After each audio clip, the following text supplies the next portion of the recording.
that's just a few keys of a phrase, and it's getting you to hear intervals by picking a phrase. All right.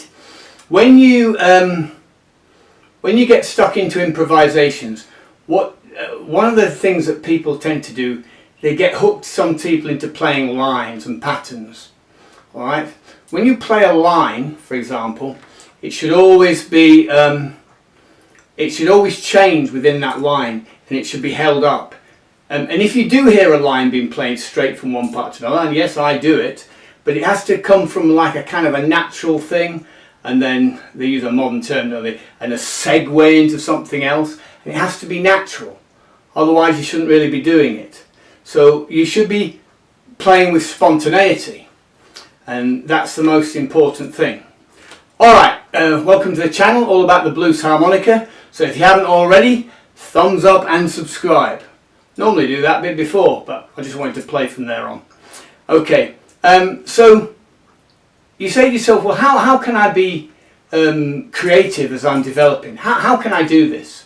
Alright, well, you saw at the start there, I played over a track. It's one take straight in. I'm not concentrating on sevenths or sixths or playing ninths. I'm just playing very basic, and I'm playing in the moment to give you some form of story. Okay, I'd like to have changed a little bit of harmonical movement there, but I didn't do it. Alright, so how do you become so creative as you're developing? The most crucial time, the most time that you'll be your most creative is when you go to do a playing session and you first start out, and you free your mind at that point. So just sort of pick the harp up and play a phrase that you know, and then just let the mind wander at that point. And in the first 5 or 10 minutes, that's where you're going to learn the most, and you'll come up with some bits and pieces. Believe me, that is absolutely the truth. Get yourself a recording device off your phone or something, and just record yourself messing around for 10 or 15 minutes, and you'll start coming up with things from what you've already got. Things will appear if you just let it flow. Okay, so that's one essential tip that you should do all the time. All right.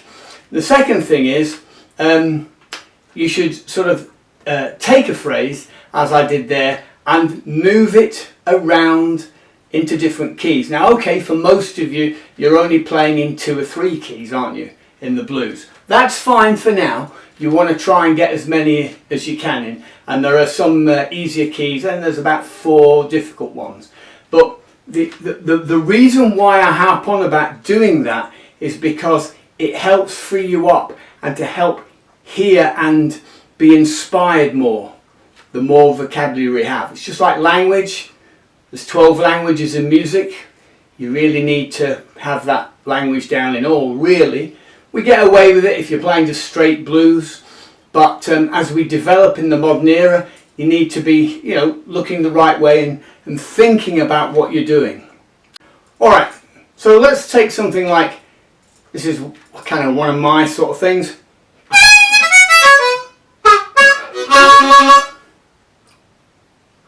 That's not on a C harp, is it? Sorry for that. Here we go.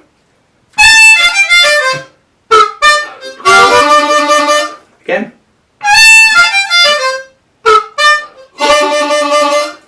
Alright.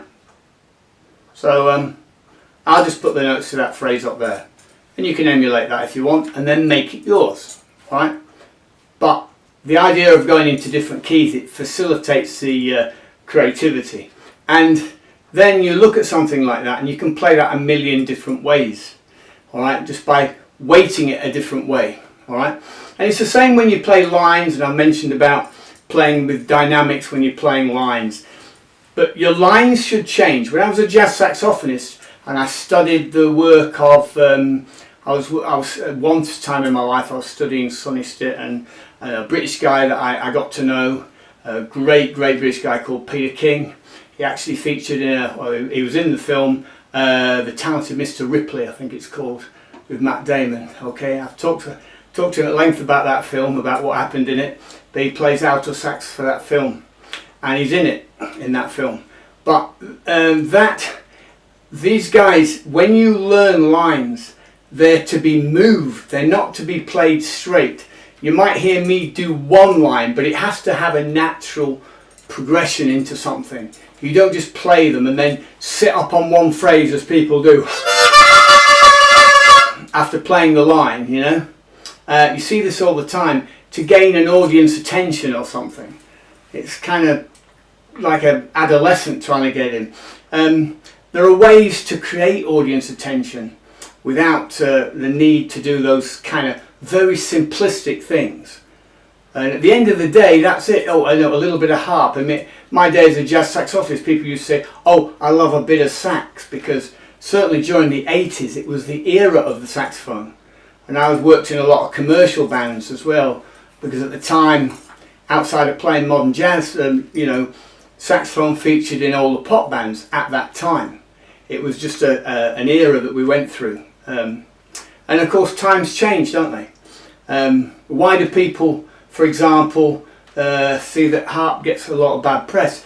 Well, it's usually because, you know, a lot of rhythm sections don't really like chinking chords behind people at the front who are just wailing away on a few notes. They don't see that they've got any depth, you know. So it's important to get off on the right footing. It doesn't take you long if you get with the right people.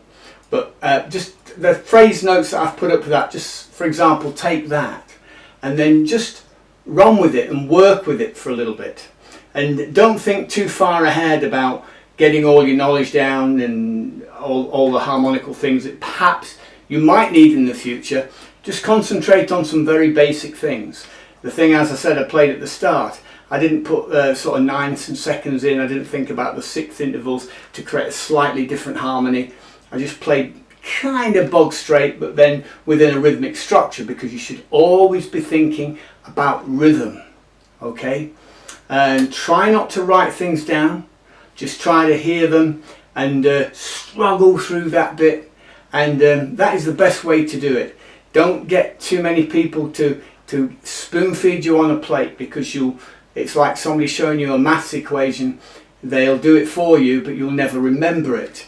You have to be shown little bits, and you have to work through it yourself in order to understand it, and then you can progress. You know, I think nowadays, isn't it, medical doctors, they prefer that cognitive process of learning for medical doctors as opposed to lecture-based material, you know, where they all just sat in there listening to the lectures and all the rest of it. You know, the cognitive approach, hands-on all the time, really is a far better way, of course. You can hide in the lectures, can't we? We can all do that. So, you know, that's an point of it. What you should do is look up my podcast. Look up podcast number 10, I think it is. I'll try and put a link for the podcast below, but you can get them through my website. There's a little icon there, and you click on it, and it's number 10, and that's all about the philosophy of how to approach things when you're taking up musical instruments or doing perhaps, you know, everything in life. You think, hey, what's this old fossil here know about stuff? Well, I've had a lifetime on the planet, you know. I'm in my senior years now, but what I have some knowledge of what mistakes you make and how you could eliminate a lot of those mistakes and be very much more efficient and get there far, far quicker with a lot more enjoyment. Okay, so I hope there's a couple of tips there from what I've shown you today. You can get me for lessons on Harpo the Hilowicks. As always, I'll catch you on the rebound.